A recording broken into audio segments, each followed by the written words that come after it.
महाराष्ट्र में बूंद बूंद पानी के लिए लोग तरस रहे हैं। पानी की बर्बादी के भी किस्से वहां मशहूर हो रहे हैं। बड़ी बहस में आज इसीलिए हमने चुना है ये मुद्दा, और इस पर चर्चा के लिए स्टूडियो में मेरे साथ मेरे पॉलिटिकल एडिटर मनीष अवस्थी होंगे। इसके अलावा कांग्रेस की नेता और अभिनेत्री नगमा हमारे साथ इस चर्चा का हिस्सा होंगी। अरुण बख्शी हमारे साथ जुड़ेंगे इस चर्चा में, अभिनेता। साथ ही जल पुरुष कहे जाते हैं राजेंद्र सिंह, काफी काम किया है उन्होंने जल संग्रह पर, हम उनसे भी इस विषय पर बात करेंगे। हमारे साथ कुछ ही देर में डीपी त्रिपाठी साहब भी एनसीपी से जुड़ेंगे और बीजेपी से कैप्टन अभिमन्यु हमारे साथ होंगे। मनीष, सबसे पहले मैं आपसे जानना चाहूंगा, आप महाराष्ट्र से आते हैं, नागपुर से आपका ताल्लुक है, जमीनी हकीकत क्या है वहां सूखे को लेकर के? क्योंकि अक्सर इस तरह की बातें भी हमने सुनी कि भाई ये बेकार की बातें हो रही हैं, कोई सूखा वूखा वहां नहीं पड़ रहा है और ये केवल खबर बनाने के लिए खबर की जा रही है, लेकिन तस्वीरें झूठ नहीं बोलती और ना आप। क्या जमीनी हकीकत क्या है वहां की?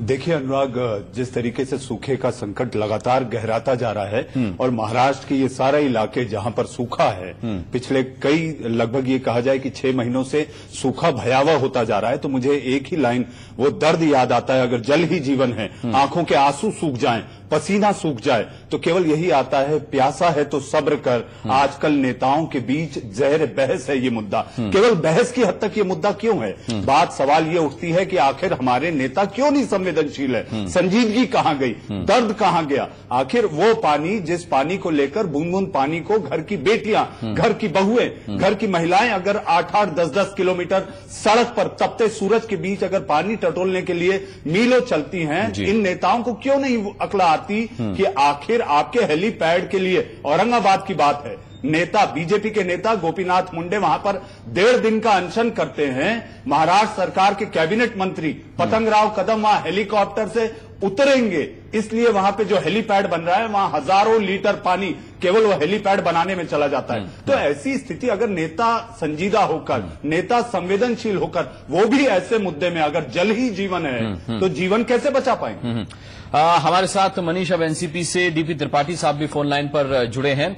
डीपी त्रिपाठी जी, आपसे जानना चाहेंगे, आसाराम बापू अगर होली खेलना चाहते हैं अपने भक्तों के साथ तो लीटरों पानी, हजारों लीटर, लाखों लीटर पानी उनके लिए आ जाता है। पतंगराव कदम साहब के लिए धूल न उड़े, हेलीपैड पे पानी छिड़कने के लिए आ जाता है। एनएसयूआई की मोटर रैली हो, मोटरसाइकिल रैली, उसके लिए कीचड़ बनाने को पानी आ जाता है। शाहरुख खान के लिए डैम से पानी दे दिया जाता है। लोगों के लिए वहां पानी नहीं है, एक एक बूंद को लोग तरस रहे हैं।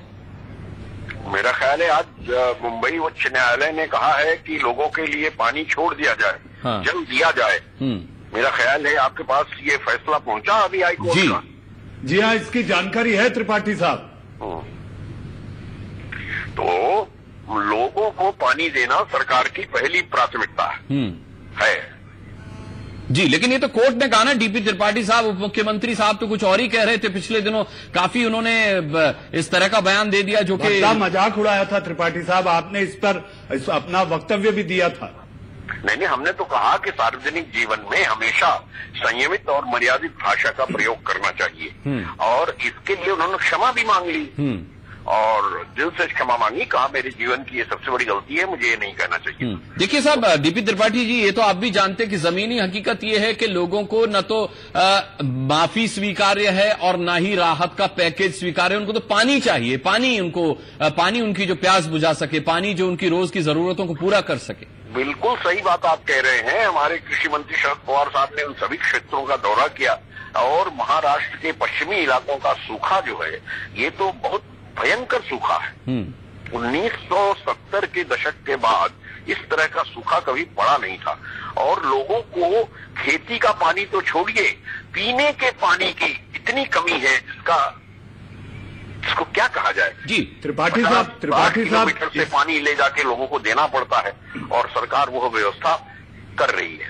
त्रिपाठी साहब, एक्चुअली में आरोप ये लग रहे हैं, लगातार महाराष्ट्र की विधानसभा स्थगित हो रही है इसी सूखे के मुद्दे पर, कि एनसीपी नेता अजीत पवार, जिन पर बांध बनाकर पानी रोकने की जिम्मेदारी थी, ऐसा नहीं हो पाया। उन पर भ्रष्टाचार के संगीन आरोप लगाए गए। उन्हें श्वेत पत्रिका महाराष्ट्र विधानसभा में जाहिर करनी पड़ी, उन्हें इस्तीफा देना पड़ा। कितनी भयावह है स्थिति? नहीं, इस्तीफा देने के बाद उन्होंने मांग की कि कोई भी आयोग इसकी जांच कर सकता है, और हमेशा सिंचाई की परियोजनाओं को लागू करने में समय लगता है, बांध बनाने में, उसको ठीक करने में समय लगता है, जितनी भी जो आपको सिंचाई की जो भी परियोजना है, नहर बनाना हो, ट्यूबवेल लगाना, इन सब में समय लगता है। ये नहीं है कि आज कहीं और कल हो जाएगा। तो वो सारी कोशिशें उस सिंचाई के क्षेत्र में आधारभूत ढांचा बनाने की सारी कोशिशें अजीत पवार के सिंचाई मंत्री रहते हुए हुई है, जिसका फल अब मिलना शुरू हो रहा है। तो ऐसे में त्रिपाठी साहब, आपने जिस हाईकोर्ट के आदेश का हवाला दिया, आखिर जो गले सूखे हुए हैं, हलक सूख गए हैं, कितने जल्दी सरकार पानी दे पाएगी? जब इतने सालों में नहीं कर पाई, जिस पर आप अजीत पवार का बचाव कर रहे हैं, तो उच्च न्यायालय के आदेश को कितने जल्दी अमल किया जाएगा? इसका अमल तत्काल होगा। आज से अमल शुरू हो गया है। जी चलिए, आज आप बने रहिएगा हमारे साथ त्रिपाठी जी। कैप्टन अभिमन्यु, उच्च न्यायालय का जब फैसला आता है तो डीपी त्रिपाठी साहब कहते हैं कि फैसला आने के बाद ही उनका फैसला अमल में लाए जाने की कोशिशें शुरू हो गई हैं, लेकिन बिना उच्च न्यायालय के फैसले के शाहरुख खान की फिल्म के लिए पानी डैम से दिया जाता है, पतंगराव कदम के हेलीपैड पे छिड़कने के लिए पानी दे दिया जाता है, कांग्रेस युवा कार्यकर्ता गाड़ी चलाने के लिए, मोटरसाइकिल रैली के लिए उनकी कीचड़ बनाने के लिए पानी दे दिया जाता है। ये मजाक नहीं लगता आपको? दुर्भाग्य की बात है कि जो महाराष्ट्र में और देश के पश्चिमी क्षेत्रों में 1972 के बाद से जाता है, ये मजाक नहीं लगता आपको? दुर्भाग्य की बात है कि जो महाराष्ट्र में और देश के पश्चिमी क्षेत्रों में 1972 के बाद से 40 वर्षों में ये सबसे भयंकर सूखा पड़ा है और सरकार का जिस प्रकार का रवैया सामने आया है वह पूरी तरह से गैर जिम्मेदाराना है। आज भी कोर्ट के निर्णय के बाद जिस प्रकार से त्रिपाठी जी बयान दे रहे हैं कि अब से तत्काल कार्रवाई होगी, ये सरकार की इस पूरी समस्या को लेकर के उसकी अगंभीरता का इससे बड़ा प्रमाण दूसरा कोई हो नहीं सकता। 16 फरवरी को मुख्यमंत्री एक चिट्ठी लिखते हैं केंद्र में और वो सूखाग्रस्त क्षेत्र घोषित करते हैं और 3,300 करोड़ रुपए का सूखा राहत की मांग करते हैं। कुल मिलाकर के आप देखिए पिछले एक दशक में महाराष्ट्र में,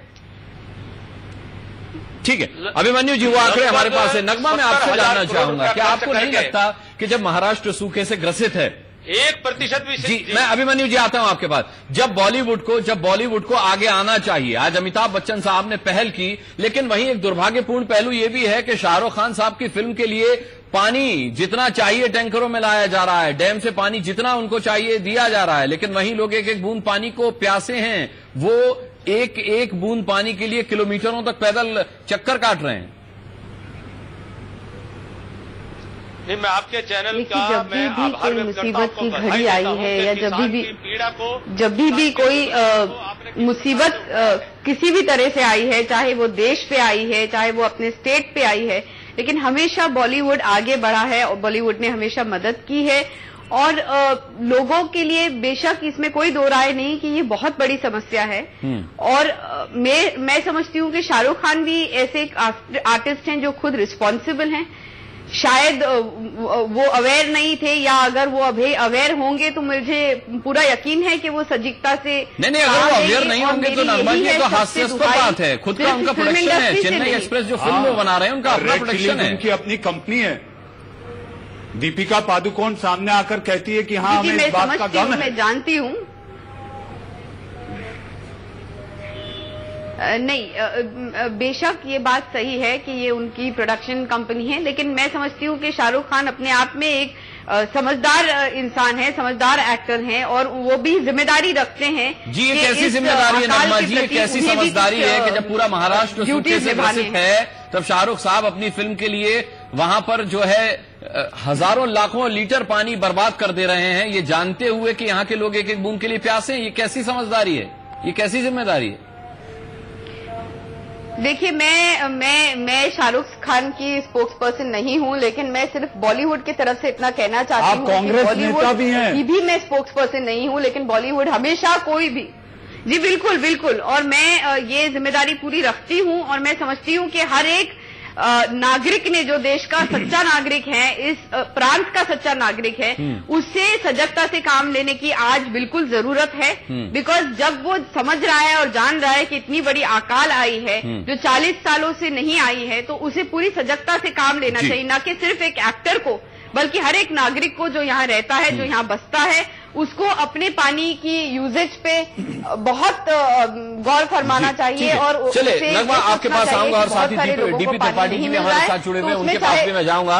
राजेंद्र सिंह जी, आप जल पुरुष इसलिए कहे जाते हैं क्योंकि आपने वहां पर पानी के लिए अपना पसीना बहाया है, अपना खून बहाया है। किसी भी राज्य से ज्यादा डैम है महाराष्ट्र में। किस काम की अगर लोगों की प्यास नहीं बुझा सकते, जरूरत पे काम नहीं आ सकते, इतना पानी बरसता है, कभी उसको संग्रह करने की कोई नीति नहीं बनाई गई, क्यों ऐसा हुआ? देखिए, आजादी के बाद महाराष्ट्र में सबसे ज्यादा कृषि मंत्री बने और पानी का सबसे ज्यादा पैसा महाराष्ट्र पे खर्च हुआ।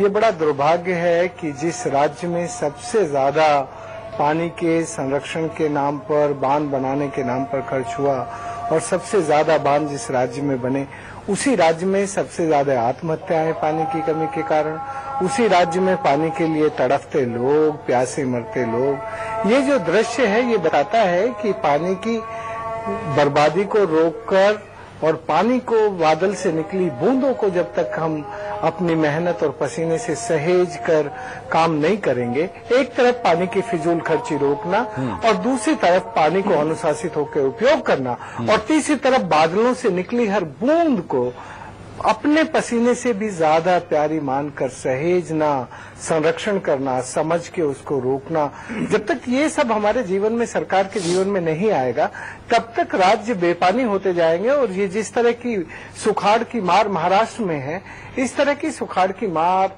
अब दूसरे राज्यों में भी आ सकती है।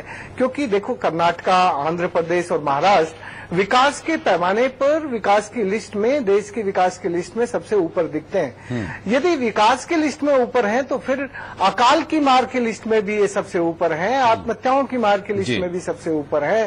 तो ये जो चित्र है, ये चित्र ये बताता है कि हमने आजादी के बाद जो भी कुछ खर्चे किए, उस खर्चे में पानी का प्रबंधन और पानी का अनुशासन और पानी हमारी आंखों में, हमारे दिल और दिमाग में ठीक से बना रहे और हमारी आत्मा में पानी बना रहे, इसकी हमने कभी चिंता नहीं की। हमने पानी को एक भौतिक भोग की चीज मानकर केवल अधिक से अधिक उसको प्रदूषित करना, अधिक से अधिक उसको शोषित करना, अधिक से अधिक उस पर अतिक्रमण करना, और अतिक्रमण करने वाले लोग बड़े बन गए, शोषित करने वाले लोग बड़े बन गए, जिन्होंने पानी का ज्यादा शोषण किया।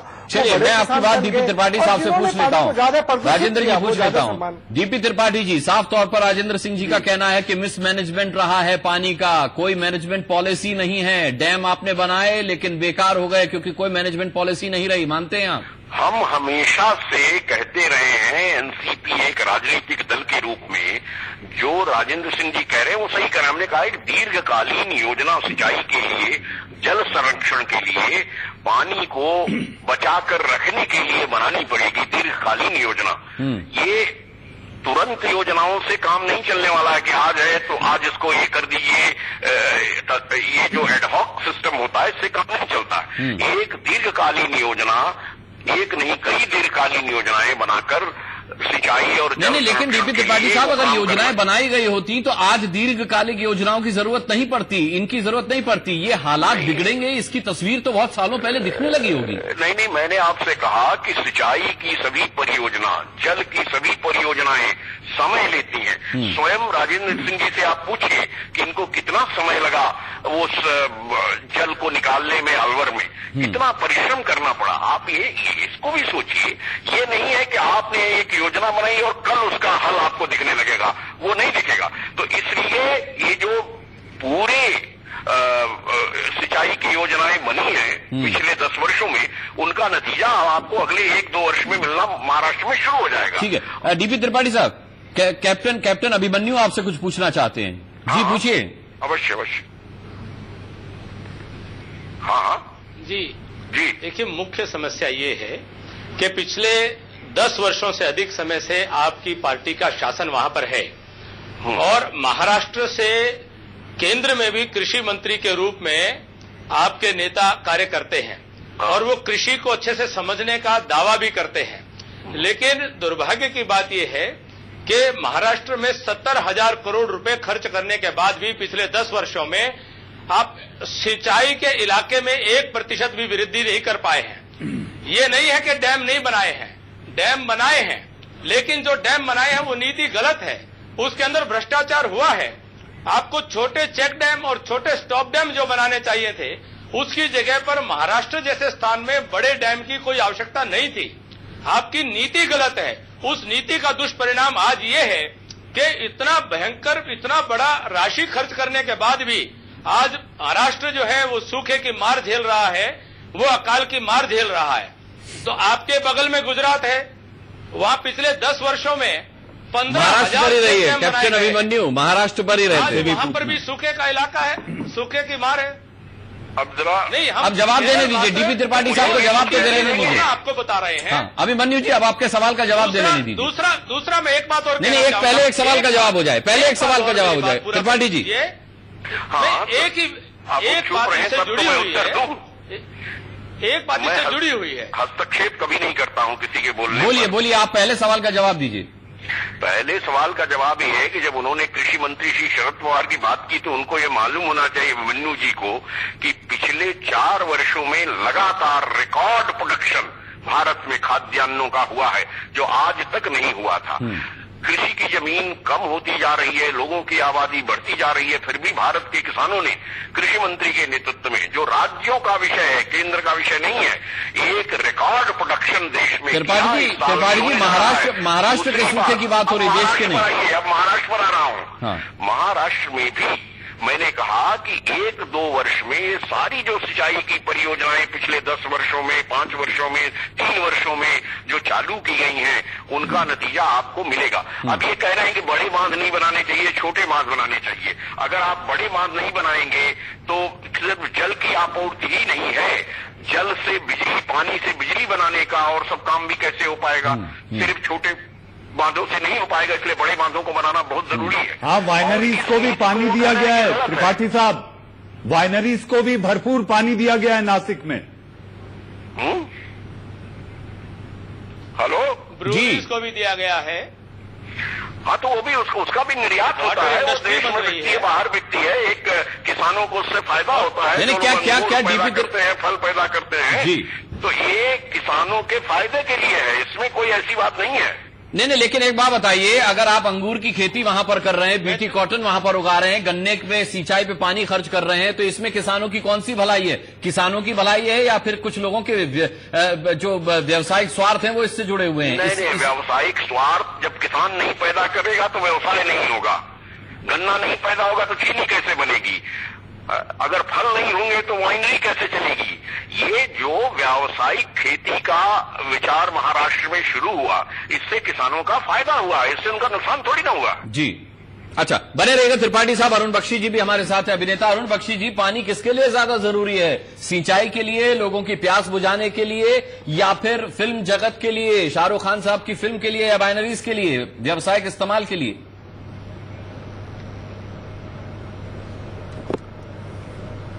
देखिए, आजकल पॉलिटिक्स की दुकानें बहुत खुल गई हैं। उनके पास शब्द बहुत ज्यादा है, उनके पास बहुत बड़े बड़े वाक्य हैं और लपेट लपेट के मुलायम ढंग से कैसा मस्का लगाते हैं, सुन के बड़ा हंसी आती है इनको बातों सुन के। 88% जो पानी है डैम्स का, it has been shifted to industries. Industry का मतलब है big money, big money, big money, और बाकी रह गया बेचारा पुअर किसान, सूखे की मार में लिपटा हुआ।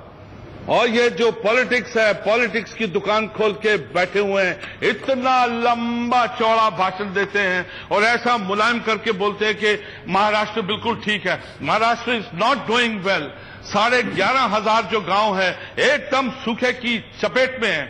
कितने जिले हैं, ये लोग ऐसे ही ये ग्रीनरी का बहाना कर रहे हैं। This is not done sir. Only Shahrukh की बात मत कीजिए सर, वो तो एक शूटिंग है। मैंने तो आसाराम की भी बात की, पतंगराव कदम की भी बात की, हमने एनएससीआई की मोटरसाइकिल रैली की भी बात की है।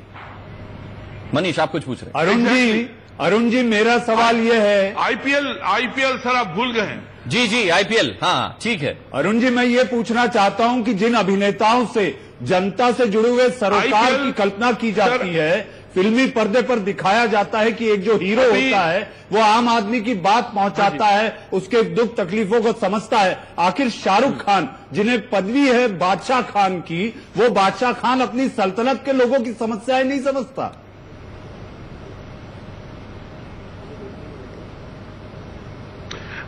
आज जिस तरह का दौर चल रहा है, absolutely you are right. Shahrukh साहब की जो फिल्म है और ये जो प्रोग्राम है, एक इश्तिहार की तरह, एक बाकायदा एक इश्तिहार की तरह है। उनकी फिल्म की अच्छी तरह से पब्लिसिटी हो रही है। We all are talking about the film, about माफ कीजिएगा अरुण साहब, माफ कीजिएगा, उनकी फिल्म की बात नहीं कर रहे हैं हम, बात कर रहे हैं महाराष्ट्र के सूखाग्रस्त लोगों की, जिनको पानी नहीं मिल रहा। वजह यह कि शाहरुख साहब की फिल्म में पानी खर्च किया जा रहा है, बेवजह वहां के डैम से पानी उनकी फिल्म को दिया जा रहा है। आप फिल्मी मानसिकता से हैं तो समझ सकते हैं कि उनकी फिल्म की पब्लिसिटी हो रही है। या फिर मैं ये कहूंगा कि शाहरुख साहब ने वहां के लोगों का दर्द जानते हुए भी पानी इस्तेमाल इसलिए किया कि इस बहाने उनके फिल्म की पब्लिसिटी हो जाए।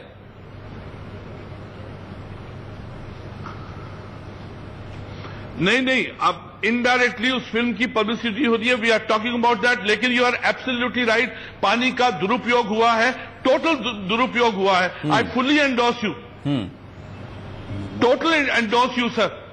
इसमें कोई दो राय नहीं है कि पानी का दुरुपयोग हुआ है।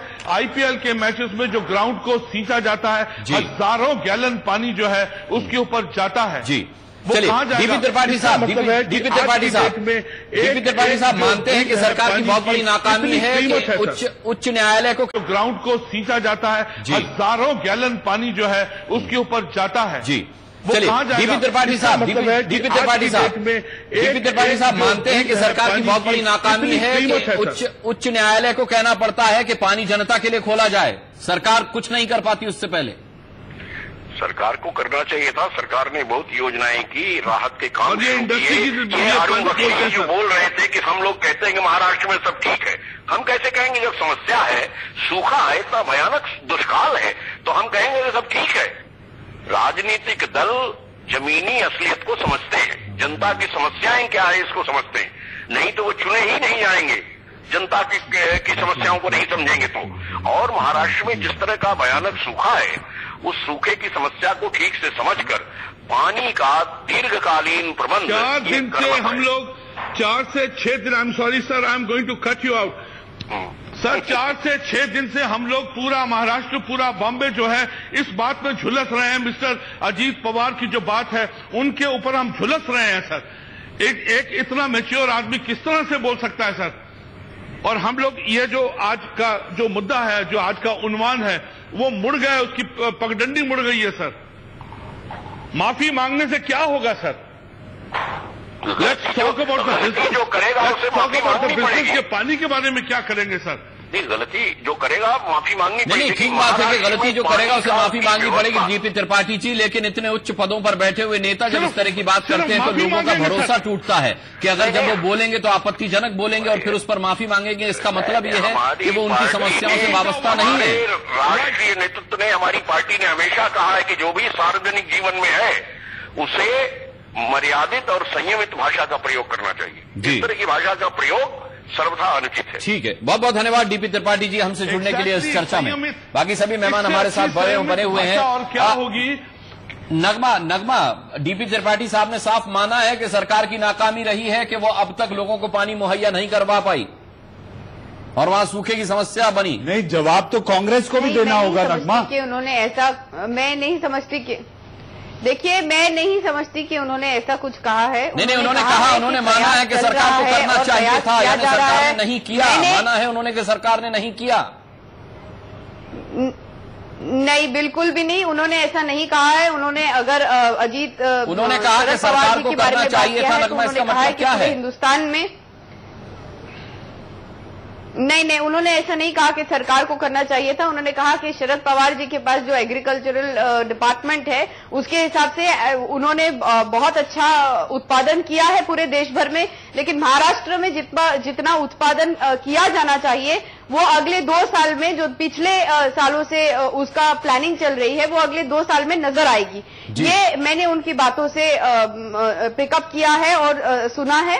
तो मुझे ऐसा नहीं लगता कि उन्होंने कहा है कि नाकामयाबी रही है या नाकामयाबी। देखिए ये एक सूखा पड़ा है और बेहद दुख की बात है कि सूखा पड़ा है, और ऑफ कोर्स हमें सारे लोगों को गंभीरता से लेने चाहिए, ना कि हमें ये डिस्कस करना चाहिए कि ऐसा क्यों हुआ और ऐसा क्यों नहीं हुआ। बहस के जरिए ही समाधान आएगा, बहस होगी, बर्बादी पर बात होगी, बर्बादी पर चिंतन होगा। आपकी छात्र इकाई ने नागपुर में 7,000 लीटर पानी केवल मोटर बाइक रैली के लिए बर्बाद किया है, मौज मस्ती के लिए। आपको नहीं लगता कि आपकी पार्टी के छात्र इकाई ने एक गुनाह किया है? बिल्कुल बिल्कुल, मैं इस बात से बिल्कुल सहमत नहीं हूं कि पानी इस वक्त पर ऐसे जाय होना चाहिए, न कि पार्टी भी इस बात से सहमत होगी। मुझे लगता है कि किसी ने, जिस तरह से पार्टी एक बहुत बड़ी पार्टी होती है, उसमें कई लोग होते हैं, सबको कंट्रोल करना मुश्किल हो जाता है, लेकिन खुद हमारी पार्टी बहुत ज्यादा इस बात को लेकर चिंतित है और इंडस्ट्री भी बहुत ज्यादा, समस्या भी अनियंत्रित हो गई है।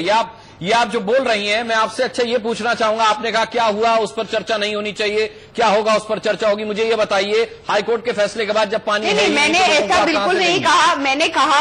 मैंने कहा कि 80% अगर हमारी चर्चा ये होगी कि हम समाधान इस बात का निकाल पाए, हम सरकार को ऐसी चीजें बता पाए जिससे हमें पानी मिल सके, ये सूखा का समाधान हो सके, तो वो ज्यादा बेहतर रहेगा, न कि ये कि सिर्फ हम नुक्स निकालते रहे। और बिल्कुल सही, जो गलत हो रहा है, जो आज के डेट में गलत हो रहा है, उस पर बिल्कुल हमें उंगली रखनी चाहिए और लोगों को बताना चाहिए कि बिल्कुल सावधान रहिए, चाहे वो फिर इस पार्टी को हो या किसी भी पार्टी के हो, क्योंकि ये प्रांत की समस्या है, ये किसी पार्टी की समस्या नहीं है।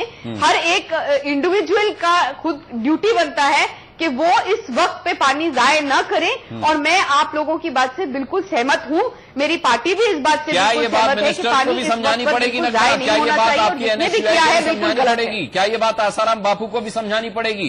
क्या ये बात शाहरुख खान को भी समझानी पड़ेगी? नहीं, मेरे ख्याल से अगर एक किसी NSUI के छात्र ने ये कहीं पर किया होगा तो इसका खामियाजा पूरे NSUI को भुगतना नहीं चाहिए, और उस पर सारे लोगों को लेबल नहीं लगना चाहिए। और जो कोई भी अभी पानी का व्यर्थ इस्तेमाल कर रहा है, जाय कर रहा है, वो बिल्कुल गलत कर रहा है, और उसे ऐसा नहीं करना चाहिए। उसे एक फर्स्ट इंडियन सिटीजन होने का, इस प्रांत के सिटीजन होने की ड्यूटी निभानी चाहिए। ये मेरा हमारे साथ एनसीपी से नवाब मलिक साहब अब जुड़ गए। नवाब मलिक साहब, मैं आपसे पूछना चाहूंगा, कहां से और कैसे देगी सरकार अब जनता को पानी? पानी तो है ही नहीं, सूखा पूरे महाराष्ट्र को अपनी चपेट में लिए हुए है। हाईकोर्ट ने कह दिया कि जनता के लिए पानी खोल दिया जाए, अब ये समस्या सुलझेगी कैसे? देख लीजिए, हाईकोर्ट के जिस आदेश का आप उल्लेख कर रहे हैं, हाईकोर्ट ने कहा है कि हमारे साथ है उसकी जब उसको लेकर आज सरकार की बैठक हुई हो, कहाँ कितना पानी है छोड़ा जा सकता है, कितना जो छोड़ा जा सकता है, वो निर्णय सरकार लेगी। लेकिन उसी हाईकोर्ट ने 2 दिन पहले ये भी कहा है कि महाराष्ट्र में जो रिलीफ का काम हो रहा है सूखे को लेकर, वो समाधान कारक है। नहीं, ठीक है नवाब मलिक साहब, हाईकोर्ट ने क्या कहा ये ऑर्डर तो सब पढ़ लेंगे, लेकिन आपको नहीं लगता है बेहद दुर्भाग्यपूर्ण है कि लोगों के लिए पानी छोड़ने के लिए हाईकोर्ट के आदेश की जरूरत पड़ती है, लेकिन शाहरुख खान की फिल्म के लिए पानी छोड़ने के लिए किसी आदेश की जरूरत नहीं होती? आपने उल्लेख किया है, दूसरे कोर्ट ने यही कहा है कि अच्छा काम कर रही है सरकार। हाँ, ये भी तो आप मानेंगे कि कोर्ट ने कहा है कि रिलीफ का काम बेटर हो रहा है, गांव तक पानी पहुंचाया जा रहा है, चारा दिया जा रहा है, ये काम अच्छा है, ये भी तो आपको समझना पड़ेगा जी। सवाल ये है, पानी का दुरुपयोग चाहे सूखा हो या ना हो, सभी नागरिकों की जिम्मेदारी बनती है कि पानी का दुरुपयोग ना करें। अगर लोग आदत बदलेंगे तो कहीं ना कहीं देश के हित में होगा, राज्य के हित में होगा, और लोगों ने दुरुपयोग ना करें, ये आदत बदलेगी तो मुझे लगता है फायदेमंद रहेगी। नवाब साहब, सूबे, मैं मनीष अवस्थी बोल रहा हूं, सूबे के उप मुख्यमंत्री को भी आपको बताना होगा कि आखिर पानी का उपयोग किस तरह से किया जाए, बल्कि वो भद्दा मजाक उड़ाते हैं। मैंने उस मजाक को लेके उनसे जब हमने पूछा तो उन्होंने अपनी गलती का इकरार किया। उन्होंने कहा कि मेरी जिंदगी की सबसे बड़ी गलती होगी जो इस तरह की बातें मैंने की। अगर कोई नेता या कोई व्यक्ति अपनी गलती को मान ले तो उससे गलती हुई, और नहीं, लेकिन जिस वक्त वो ये गलती कर रहे थे ना नवाब साहब, उस वक्त लगा नहीं कि उन्हें कतई एहसास भी है, उनकी जबान जरा भी लड़खड़ाई हो, तब बड़े एक तरीके से आनंद में थे वो जिस वक्त अपनी बात रख रहे थे जनता के सामने। देखिए, जिस गांव में ये बात वो कर रहे थे वहां उनका बचपना बीता है, अपने लोगों के बीच में थे, वो देहाती स्टाइल में कुछ चीजें वो बोलना चाहते थे, उन्होंने कहा गलती हो गई, उसका एहसास तो उन्होंने किया उसी दिन। अच्छा नवाब साहब चलिए मान लिया उन्होंने गलती हो गई उनकी, लेकिन जो बांध बने हजारों करोड़ के महाराष्ट्र में, आप भी जानते हैं, आप महाराष्ट्र के वरिष्ठ नेता रहे हैं, कई बार मंत्री रहे हैं महाराष्ट्र सरकार में, बांधों में पानी क्यों नहीं रुका? अन्ना हजारे कह रहे हैं कि बांधों में पानी की बजाय नोट रुके, पानी बहने की जगह नोट बहे हैं। जवानी जमा खर्च करने वालों के लिए कोई जवाब नहीं, उन्होंने पानी भी जमा किया है अपने गांव के लिए। साहब कैसी बातें कर रहे हैं आप? रानीगढ़ सिद्धि चले जाइए, वहां देखिए। आप सुनिए ना, सरकारी पैसे से है ना, वो एक ही नहीं, हमारा एक कार्यकर्ता है वहाँ उत्तम राम पवार है, वो इनसे अच्छा काम किया है। अन्ना जैसे हजारों कार्यकर्ताओं ने अच्छे काम किए हैं और सरकारी पैसे से अन्ना ने किया है। कोई जबानी जमा खर्च करने वालों की बातों पे बहस नहीं हो सकती। नहीं, जबानी जमा खर्च आप अजीत पवार साहब की जबान के लिए कहेंगे, अन्ना हजारे के लिए कहेंगे? पहले तो ये निर्णय कर लेना आप साहब। भाई अन्ना क्या है वो हमसे ज्यादा आप लोग नहीं, मनीष जी जानते होंगे, हम लोग जानते। ठीक है, उसमें नहीं जाते, अन्ना उसमें नहीं जाते, क्योंकि वो एक राजनीतिक अप्रोच भी हो सकती है उसके पीछे। मैं नहीं कह रहा कि आप उनके सामाजिक कार्यों की प्रशंसा कीजिए, लेकिन कम से कम आप हकीकत को मत नकारिए। नहीं, हकीकत क्या है? अब वो अन्ना पे ये बहस नहीं, बहस है सूखे पे। आपने कहा कि पैसे खर्च किए और कोई काम नहीं हुआ। पिछले 60 साल में 70,000 करोड़ रुपए खर्च किए गए। बार बार मीडिया कह रहा है कि 10 साल में 70,000 करोड़ खर्च हुआ। उसमें तनख्वाह दी गई, उसमें जमीन एक्वायर की गई, 750 प्रोजेक्ट कंप्लीट किए गए। शायद आपको ये पता नहीं कि महाराष्ट्र में बारिश कम होने के बावजूद जिन इलाकों में बारिश नहीं होती वहां पर भी अनार की खेती, अनार पैदा करके देश और विदेश में अनार पहुंचाया जा रहा है। आज जहां बारिश कम होती है वहां पे अंगूर पैदा किए जा रहे हैं। आज महाराष्ट्र ऐसा राज्य है, अगर प्याज की उत्पादन क्षमता कम हो जाए पूरे देश में हाहाकार मच जाता है। केले की भूख हम मिटा रहे हैं। लेकिन नवाब साहब अब दूसरी भीषण समस्या ये आ रही है कि लोग गांव से पलायन कर रहे हैं। नहीं, गांव से पलायन वाली बात कहीं न कहीं गलत है। जो वहाँ पे पलायन वाले जिले हैं, कैप्टन अभिमन्यु आते हैं आपके पास? नहीं, सुनिए अहमदनगर और बीड़, और वहाँ पे जो मजदूर है वो ऊस तोड़, बोले गन्ना के जो मजदूर हैं वो हर साल गन्ने की फसल तोड़ने के लिए जाते हैं और 6 महीने के बाद अपने घर लौटाते हैं। कोई पलायन महाराष्ट्र में नहीं है, एक भ्रम फैलाने का काम किया जा रहा है। लेकिन जालना में स्थिति भीषण है नवाब साहब, 20-20 दिन पानी नहीं है, औरंगाबाद में 5 दिन नहीं है, सातारा, सांगली, हालात क्या है आप जानते हैं? विधानसभा चल नहीं पा रही। विधानसभा ने जालने में समझ लीजिए कि पानी पाइपलाइन का प्रोजेक्ट पिछले 12 साल से चल रहा था, लेकिन अब जाके 60 करोड़ रुपए सरकार ने दिया है। वहाँ पे पानी सप्लाई का काम इस साल पूरा हो गया। उस्मानाबाद का काम पिछले 20 साल से चल रहा था, इस साल पूरा हो गया।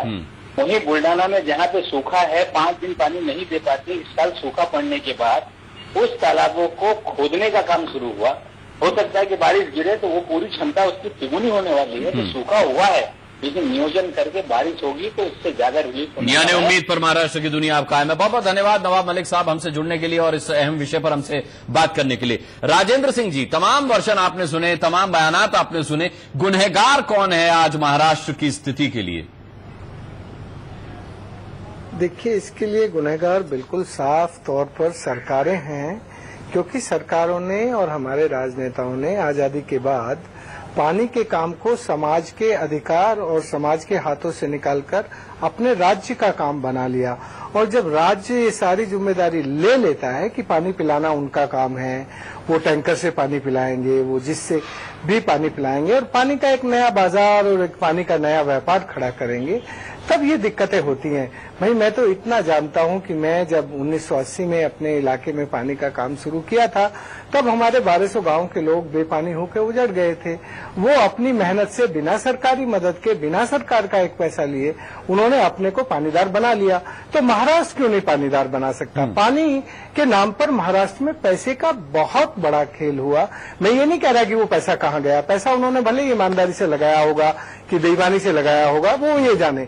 मैं उनकी ईमानदारी बेईमानी पर कोई शक नहीं करता, लेकिन मैं ये कहता हूं कि पानी का काम केवल पैसे से नहीं हो सकता।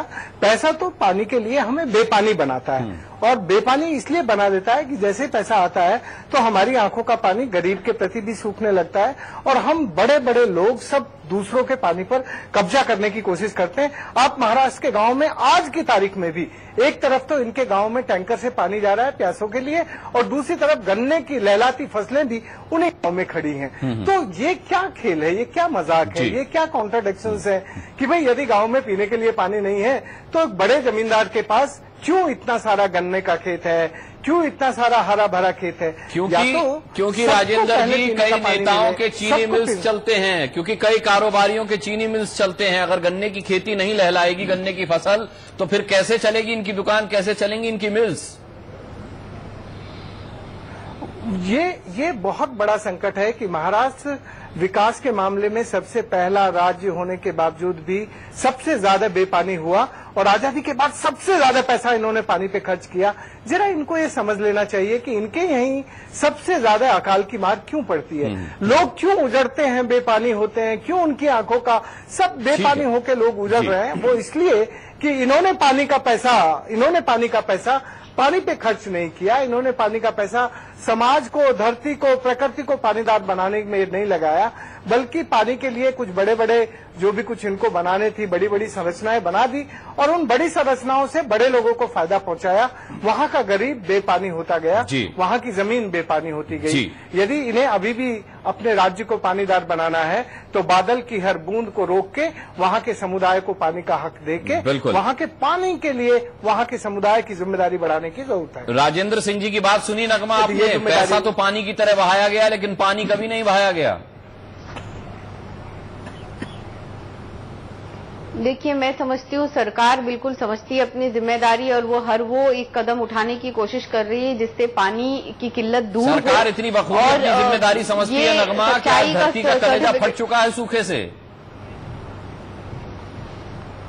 देखिए, जो सूखा होता है वो एक नेचुरल कलामिटी होती है और मैं मानती हूँ कि इसके लिए प्रिपरेशन होना चाहिए और प्रिपरेशन बिल्कुल होना चाहिए। लेकिन त्रिपाठी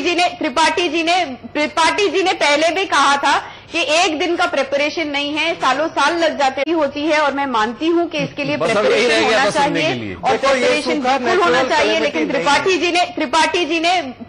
जी ने पहले भी कहा था कि एक दिन का प्रिपरेशन नहीं है, सालों साल लग जाते हैं प्रिपरेशन करने के लिए। तो नगमा मैं आपको बताऊंगा, राजीव गांधी द्वारा जो उद्घाटन हुआ था बांध जिसका नाम है गोसी खुर्द बांध, 30 साल होने जा रहे हैं, अभी तक वो बांध पूरी तरह से बन नहीं पाया है। इतना वक्त लगता है, 3 दशक।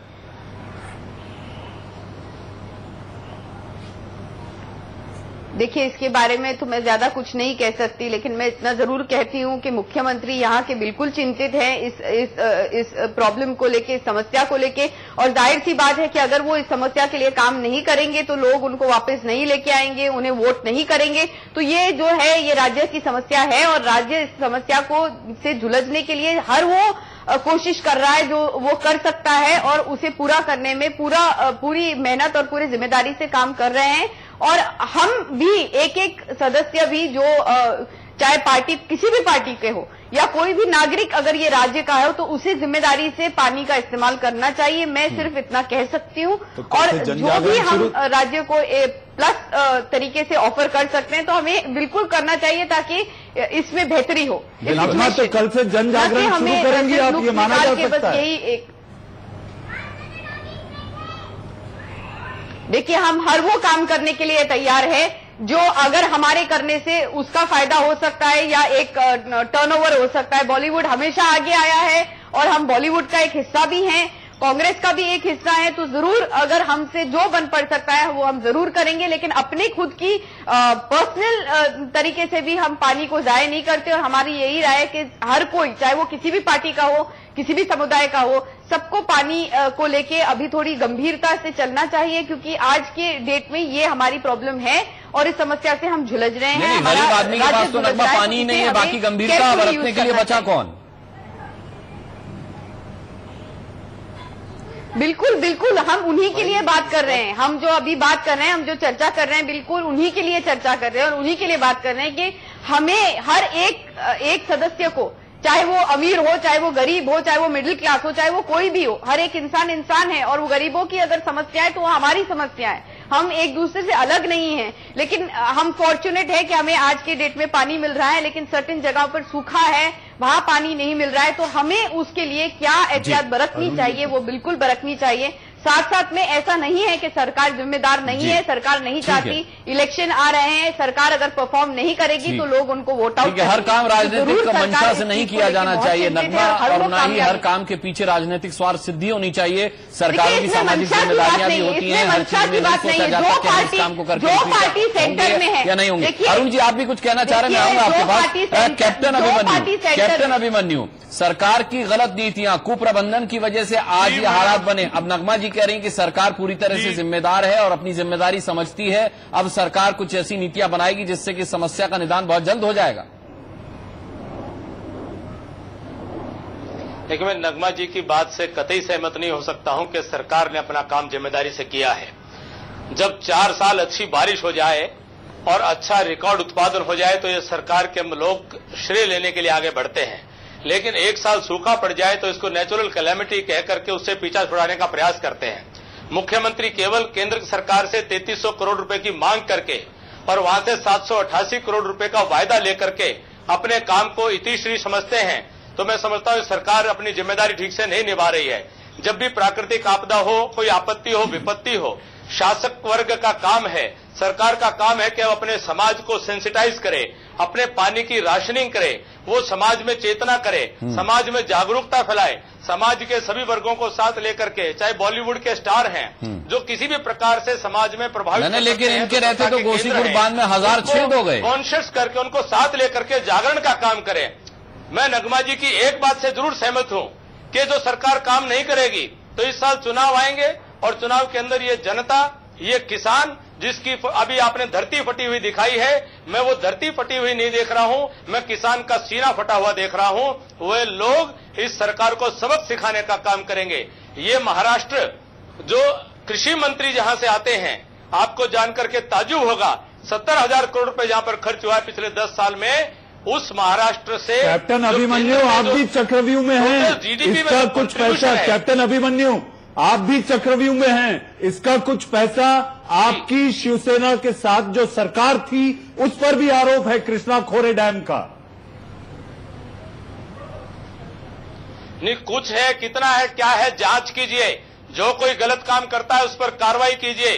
हम किसी के पक्ष में नहीं है, कार्रवाई कीजिए और सख्ती से कार्रवाई कीजिए। सवाल ये है कि आज आवश्यकता क्या है। मैं आपको बताना चाह रहा था कि महाराष्ट्र के टोटल, जिसमें किसान के हमारे नेता कहलाते हैं, जो क्लेम करते हैं कि हमने महाराष्ट्र में वाइनरीज के किसानों के लिए ये कर दिया, शुगर के किसानों के लिए कर दिया, अनार के किसानों के लिए कर दिया।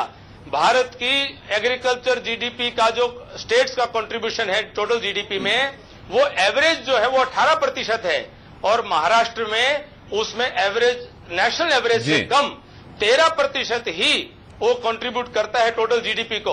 और सबसे ज्यादा कृषि के सिंचाई पर खर्च महाराष्ट्र करता है और नेशनल एवरेज से भी 5% एग्रीकल्चर के अंदर कंट्रीब्यूट जो है महाराष्ट्र करता है। इससे कहीं ना कहीं ध्यान में आता है कि दाल में कुछ काला नहीं है, या दाल पूरी काली है, या किसान के नाम पर, किसान के नाम पर जो खर्चा किया जा रहा है वो उद्योगपतियों के खाते में जा रहा है, वो कहीं ब्रूअरीज के खाते में जा रहा है, कहीं वाइनरीज के खाते में जा रहा है, कहीं शुगर मिल के खाते में जा रहा है, लेकिन वहां का किसान आत्महत्या करने को मजबूर है। वहां का किसान नगमा जी, कैप्टन अभिमन्यु का मानना है कि दाल में कुछ काला नहीं है, बल्कि सरकार पूरी की पूरी दाल मखनी बना रही है। देखिए, मैं आपसे कहना चाह रही हूं कि जो मुख्यमंत्री साहब हैं वो काफी महीनों से सबको जागरूक कर रहे हैं, काफी महीनों से कह रहे हैं कि पानी की किल्लत होने वाली है, पानी को ध्यान से यूज कीजिए। तो ये जो कैप्टन अभिमन्यु जी कह रहे हैं कि ये सब नहीं कहा गया, जागरूकता नहीं फैलाई गई, ये तो बिल्कुल गलत है। ये काफी समय से मुख्यमंत्री सबको जागरूकता कर रहे हैं कि अब आप ये और कह दीजिए कि लोग अगर सूखे से ग्रस्त हैं तो इसके लिए वो खुद जिम्मेदार हैं। पानी बांध में बचाया जाएगा नगमा, पानी बांध में बचाया जाएगा। बांध का पानी कहां गया? सब्र का बांध टूट रहा है। नहीं, बिल्कुल, मैं इस बात से बिल्कुल सहमत हूं कि पानी लोगों को मिलना चाहिए और हर एक फैसिलिटी है, पानी बिल्कुल मिलना चाहिए।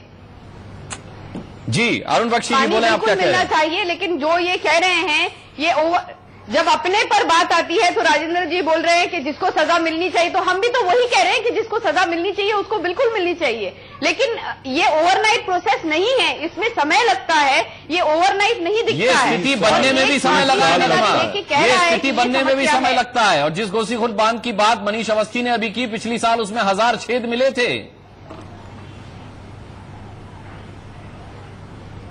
देखिए, मैं ये नहीं कह रही हूं कि ये समस्या नहीं है, ये समस्या है। हर एक राज्य की अपनी एक समस्या होती है, इस राज्य की भी ये समस्या है और इस समस्या का हल हमें ही, आपको और हमको मिलके ढूंढ के करना है। ये बाहर से तो कोई आके नहीं करेगा और इस समस्या का हल हमें निकालना है और हर एक को पानी को बिल्कुल अभी बहुत ध्यान से प्रयोग करना है पानी का। ये हम सबको कह रहे हैं, ये किसी पार्टी का खाली विषय नहीं है, ये सबके चिंता का विषय है, चाहे वो कोई बॉलीवुड से हो या फिर कोई आम नागरिक हो या कोई भी हो। जी मैं आपसे, देखिए मैं ये कहना चाहता हूं कि इतनी बद्दुआएं इकट्ठी हो गई हैं किसान की, इतनी बद्दुआएं इकट्ठी हो गई हैं सूखे जमीन की जहां पे पानी नहीं जाता है, इतनी बद्दुआएं इकट्ठी हो गई हैं परिवारों की। ये जितने नेता हैं, जितने गोलमाल हैं, सब लुढ़केंगे, सबकी जो कुर्सियां हैं बिल्कुल लुढ़केंगी। इनको कोई अब इनको बचाने वाला है नहीं है, क्योंकि इतना ज्यादा कलयुग आ गया, इतना गड़बड़ हो गया, कोई मानने को तैयार ही नहीं है कि साहब buck stops here, no, they would like to pass the buck. जी ये क्यों भूल गए हैं कि 88% जो डैम का पानी है वो चला गया है इंडस्ट्रीज में। ठीक है, आप देखिएगा इस आते हुए ये इलेक्शंस में एक एक करके कुर्सियां जाएंगी, सरकारें जाएंगी, बहुत ज्यादा गड़बड़ हो रही है। और जब भी एक्सट्रीम होता है, अत और परमात्मा का आपस में बैर होता है। अब इतनी अति आ गई है क्योंकि जो पॉलिटिशियन की दुकान, पॉलिटिक्स की दुकान खोले हुए हैं, वो उनकी शब्दों की लीपापोती से मुझे एक शेर याद आ गया जी कि नेताओं की डगर पे चमचो दिखाओ चल के, नेताओं की डगर पे चमचो दिखाओ चल के, ये देश है तुम्हारा, खा जाओ इसको तल के। चलिए, ये देश को खाने वाले लोग हैं, मानने को तैयार नहीं है कि सूखा पड़ा है। एक आदमी बोलता है, कुछ भी बोलता है, जबानों के ऊपर कंट्रोल नहीं है। इन लोगों की वर्कशॉप होनी चाहिए। Sir give me 1 minute, sir give me 1 minute please. इन लोगों की वर्कशॉप होनी चाहिए नेताओं की, जिसमें बोलना इनको सिखाना चाहिए। इनको मालूम होना चाहिए कि सेंस ऑफ ह्यूमर क्या है और सेंस ऑफ ट्यूमर क्या है।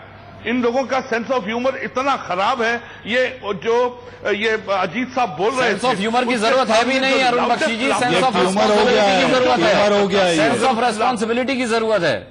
और ये सेंस ऑफ ट्यूमर है, मनीष अवस्थी बोल रहे हैं अरुण जी, ये सेंस ऑफ ट्यूमर हो गया है कि इन्हें सेंस ही नहीं बचा। एग्जैक्टली जी। चलिए अभिमन्यु जी, एक फाइनल कमेंट आपका चाहूंगा मैं, फाइनल कमेंट आपका। सरकार पर बुरा वक्त आएगा, कलयुग आ गया, अरुण बख्शी कह रहे पानी कहां से आएगा? मैं कहना चाहूंगा इस सारी बहस में जो किसान की आज हालिया आवश्यकता है वह कहीं दब करके ना रह जाए। आज महाराष्ट्र के किसानों को जरूरत है कि उसको तुरंत राहत दी जाए, उनको इनपुट सब्सिडी दी जाए, उनको अगली खेती करने से पहले उनको जो है उनके लोन माफ किए जाएं, उनके बिजली के बिल जो है वो उनको पेंडिंग किया जाए, उनको माफ किया जाए, उनसे कोई उगाही ना की जाए, उनके पशुओं को और उनके परिवारों को पीने के लिए पानी दे दिया जाए और कुछ उनको तुरंत कुछ राहत मिले ताकि उनके अपने परिवार और बच्चों का पेट अगले 3-4 महीने तक वो पाल सकें। इसमें सरकार कोताही ना करे, इसमें सरकार देर ना करे, इसमें जांच के नाम पर अभी हम इसकी जांच करेंगे, इसकी रिपोर्ट बनाएंगे, उसमें ना उलझाए। मेहरबानी अरुण जी ताली बजा रहे हैं आपकी बात पर। अन्नदाता है, इसके कारण से देश की अर्थव्यवस्था चलती है।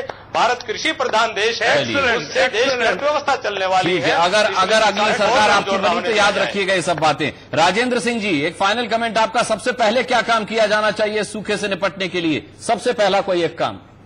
देखिए, इस वक्त पशुओं को चारा और पीने का पानी सबको मिले, इसके लिए जो भी कुछ परिस्थिति है उसमें राहत का काम तो होना चाहिए, लेकिन ये राहत पर्याप्त नहीं होती है।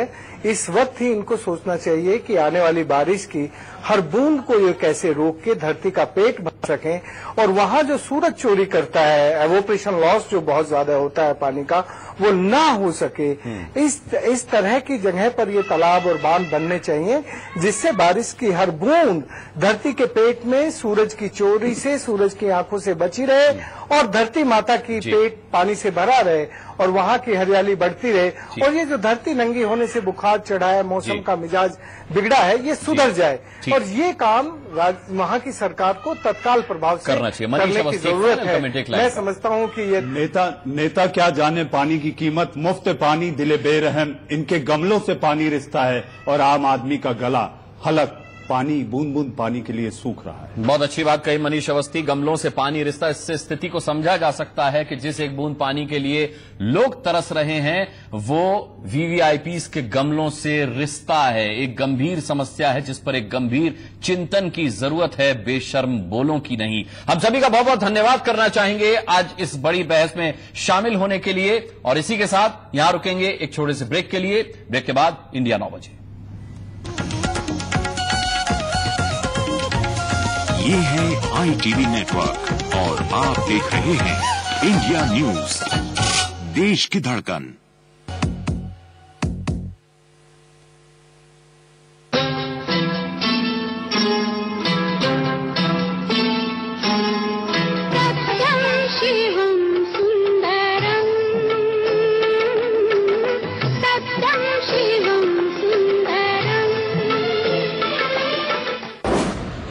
माँ की मांग उजाड़ी, कर्म था मेरा, बाप का कत्ल कराया, धर्म था मेरा। सुनो मुझे साफ साफ, मैंने किया पाप साफ। देखिए अधर्म युद्ध, रात 10:30 बजे। सलाम। आप क्या खिला रही हैं? जी मैं छोले भटूरे खिला रही हूँ। प्राण तनिक, मसाला सिर्फ एक, RL मसाले, रिश्ते बना ले। क्या 5 साल का कोई मासूम बच्चा अपने पापा को डर्टी पापा अगर कह दे तो उसे माता पिता से दूर किया जा सकता है? They are treating Achintya as a object। मुझे बोलना शुरू किया कि तुमको अपने हस्बैंड से तलाक लेना होगा। एक तरीके से हमारी तरफ से ईर्ष्या भी है क्योंकि हम लोगों ने इतनी तरक्की की। भारत सरकार देर से जगी है लेकिन जग गई है। इंडिया न्यूज की खबर देखने के बाद विदेश मंत्रालय की ओर से बयान आया थोड़ी देर पहले। हमको जो सूचना मिलती है उस पर